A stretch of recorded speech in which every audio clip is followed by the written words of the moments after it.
నమస్తే.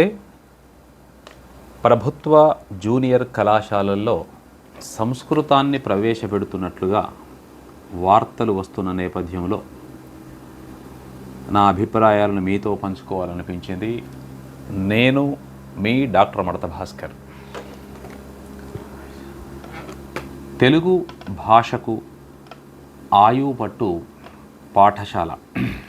పాఠశాల పిల్లలకి తెలుగు భాషను బోధిస్తే అది 10 కాలాల పాటు పదిలంగా ఉండి భవిష్యత్తులో పిల్లల్లో సృజనాత్మకత శక్తిని పెంచడానికి ఉపయోగపడుతుంది. ఈ పాఠశాల స్థాయి నుండి మళ్ళీ కళాశాల స్థాయికి వెళ్తాడు విద్యార్థి. అక్కడ కూడా తెలుగు చదువుకోవడం వల్ల ఈ 10వ తరగతి వరకు నేర్చుకున్నటువంటి అంశాలకు తాను మెరుగు దిద్దుకుంటూ మరిన్ని సృజనాత్మక ఆలోచనలు చేస్తాడు.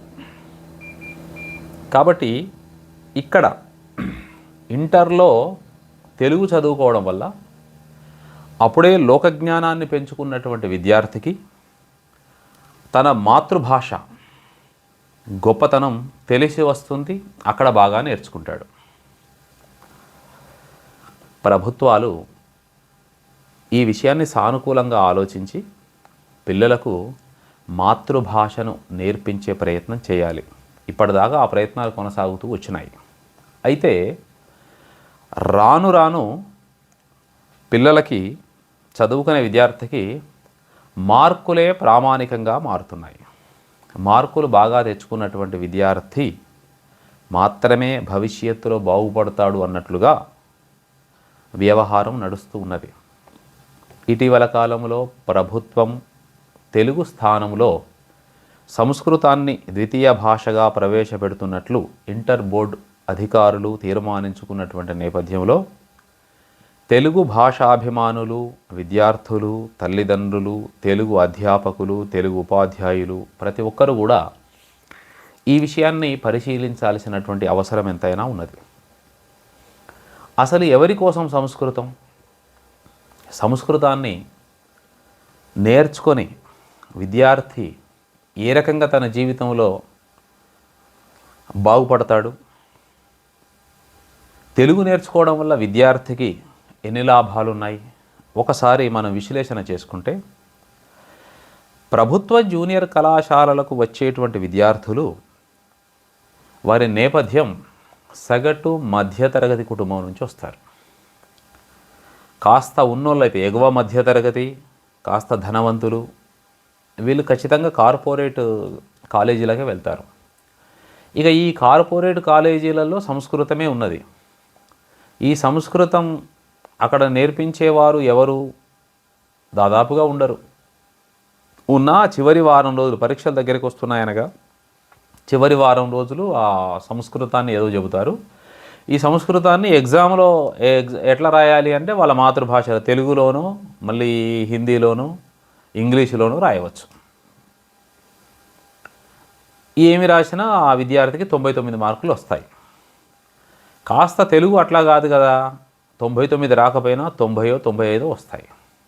ఈ 5-10 మార్కుల కోసం విద్యార్థి సంస్కృతం తీసుకోవడానికి కార్పొరేట్ కాలేజీలలో వాళ్ళు ప్రోత్సహిస్తారు. వీళ్ళు కూడా మార్కులు ముఖ్యం కదా.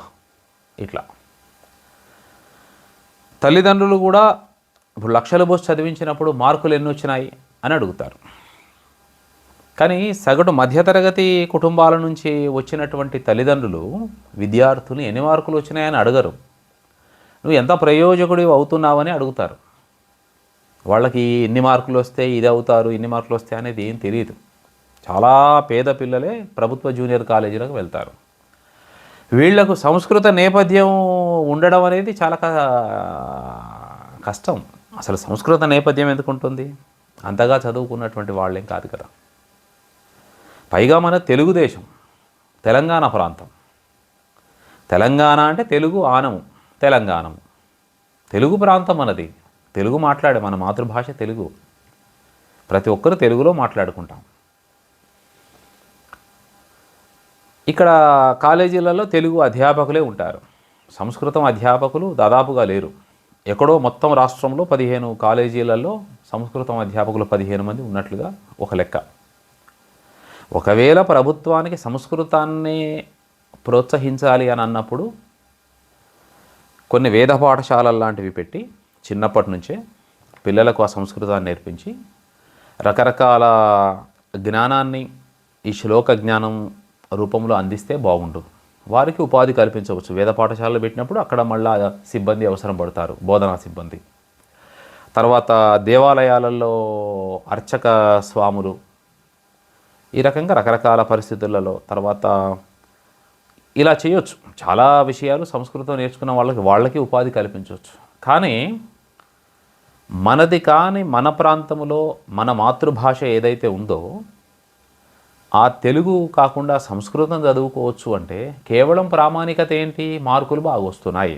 మార్కులు బాగా వచ్చిన తర్వాత ఏం చేస్తాడు విద్యార్థి? పోటీ పడతాడు. ఎన్ని మార్కులు వచ్చినా తనకన్నా ఒక మార్కు ఎక్కువ వచ్చిన వాడు ఇంకెవడో ఉంటాడు. అసలు జరుగుతున్న వాస్తవం ఏంటంటే మార్కులు ఎవరికి ఎన్ని వచ్చాయి అనే దానికంటే మార్పులు జీవితంలో ఎవరికి ఎన్ని వచ్చాయనేది ఇవాళ ఉద్యోగాన్ని సంపాదించుకోవడానికి కీలకమైపోయింది.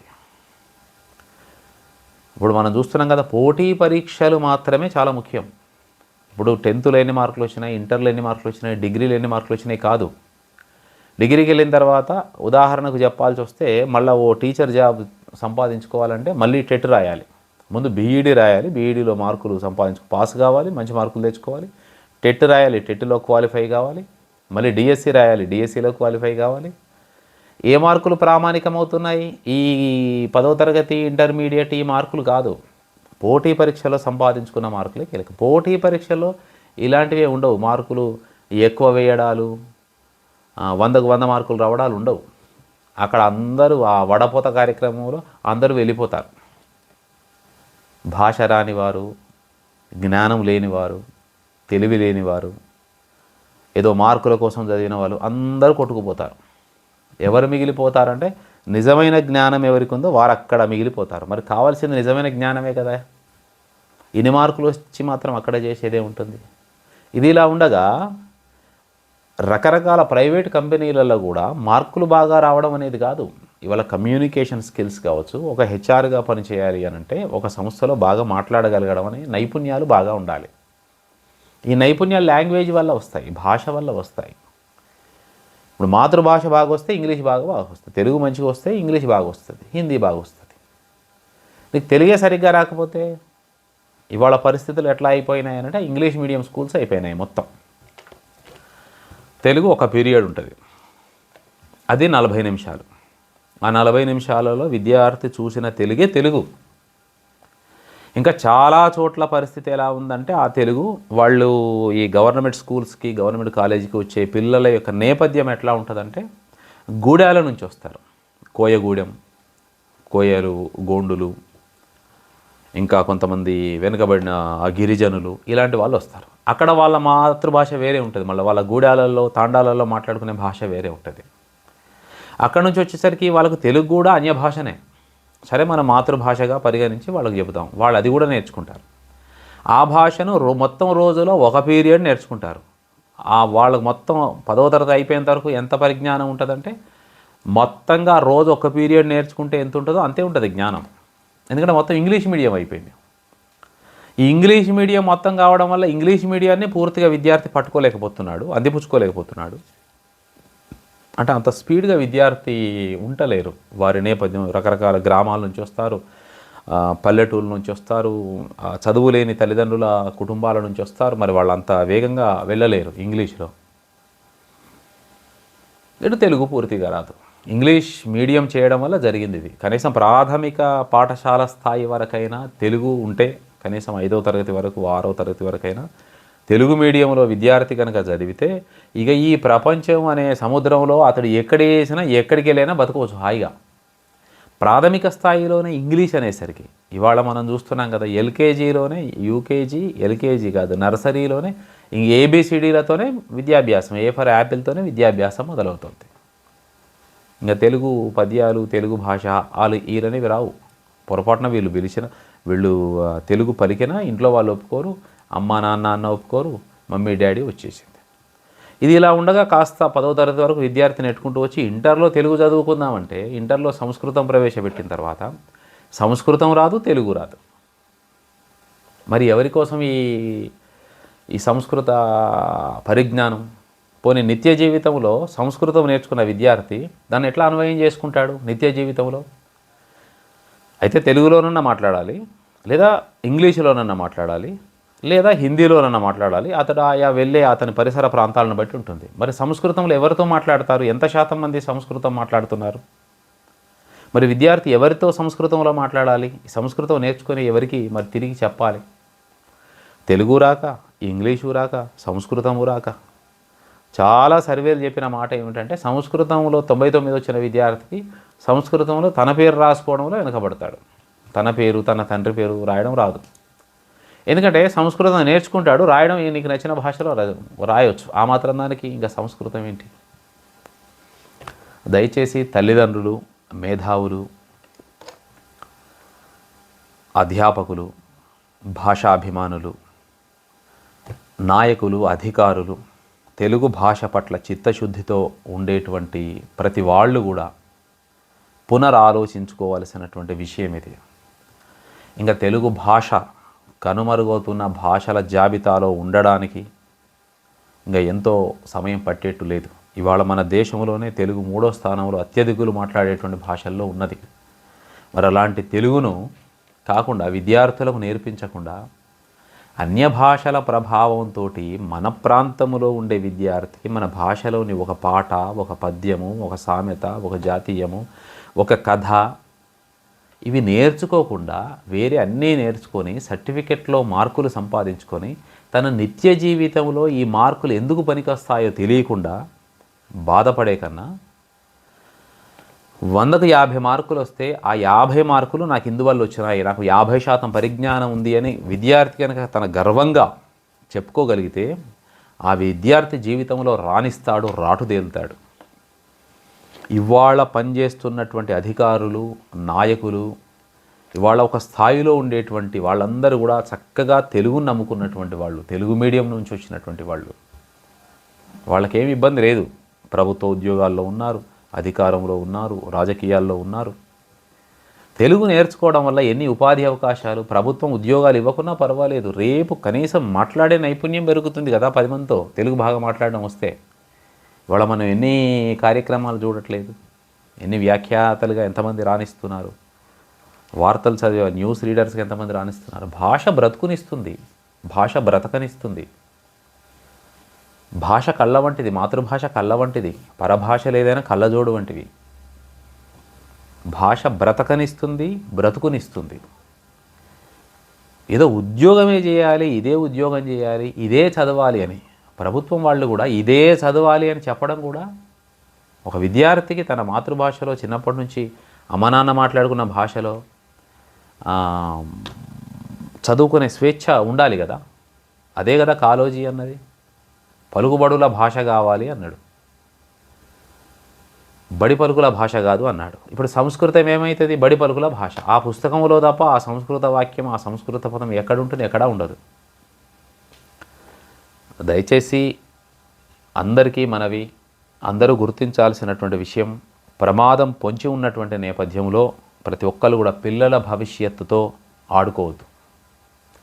పిల్లలకు మనము మన సంస్కృతిని, మన ఆచార సంప్రదాయాలను, మన పద్ధతులను, మన విలువలను, మన తెలుగు కథలను, మన తెలుగు పాటలను, మన తెలుగు భాషను, తెలుగు భాషలోని మాధుర్యాన్ని, ఆ భావాన్ని అందించాల్సిన బాధ్యత అది మన వారసత్వంగా వాళ్ళకు అందించాల్సిన బాధ్యత మనందరి మీద ఉంది. అది కేవలం మనం అనుభవించాం, తెలుగును మనం చదువుకొని మనం బాగుపడ్డాం.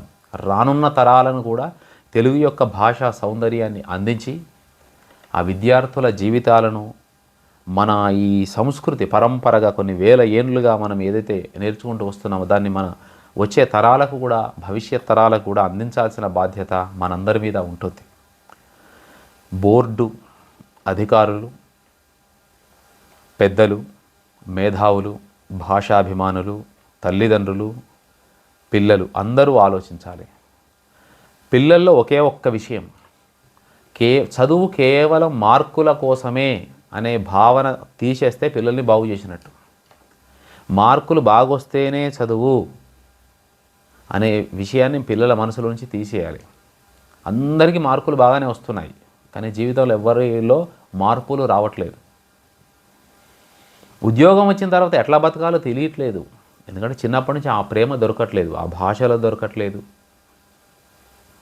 మాతృభాష చెప్తే ఆ మాతృభాషలో ఉండేటువంటి ప్రేమ ద్వారా అతనికి ఎట్లా బతకాలో, బతుకు ఇంత బాగుంటుందా, చుట్టూ నలుగురు ఉంటే ఇంత బాగుంటుందా, భవిష్యత్తు ఇంత బాగుంటుందా తెలుస్తుంది. చాలామంది ఒత్తిడికి గురవుతున్నారు, చెప్పేవాళ్ళు లేక, తెలుసుకునే విషయాలు లేక. అసలు ఓ మంచి రసజ్ఞత ఉందా ఎవరికైనా? ఓ మంచి పాటను ఆస్వాదించే పరిస్థితిలో ఉన్నారా ఈ ఉరుకుల పరుగుల జీవితంలో పిల్లలు? ఓ మంచి పద్యాన్ని ఆస్వాదించే పరిస్థితిలో ఉన్నారా? వేమన పద్యం నేర్చుకునే పిల్లలు ఉంటున్నారా? అసలు చదువు అంటే ఇదే కదా. చదువు అంటే కేవలం ఉద్యోగం తెచ్చుకునేంత వరకు ఉన్నదే చదువు కాదు. 100 ఏళ్ల వరకు పరిపూర్ణంగా ఇప్పుడు చదువుకున్న చదువును గుర్తు చేసుకుంటూ జీవితంలో వచ్చే సమస్యల్ని పరిష్కారాలు చేసుకుంటూ మనల్ని ముందుకు నడిపించేదే చదువు. మరి చదువుకు సరైన నిర్వచనం మన జీవితంలో మార్కులు తీసుకొచ్చేది కాదు. దయచేసి పత్రికా కథనాల్లో సంస్కృతం ద్వితీయ భాషగా ప్రభుత్వ జూనియర్ కళాశాలల్లో రాబోతోంది అనే వార్త చదివిన తర్వాత నా మనసులో కలిగినటువంటి ఆవేదన మీతో పంచుకునే ప్రయత్నం చేశాను.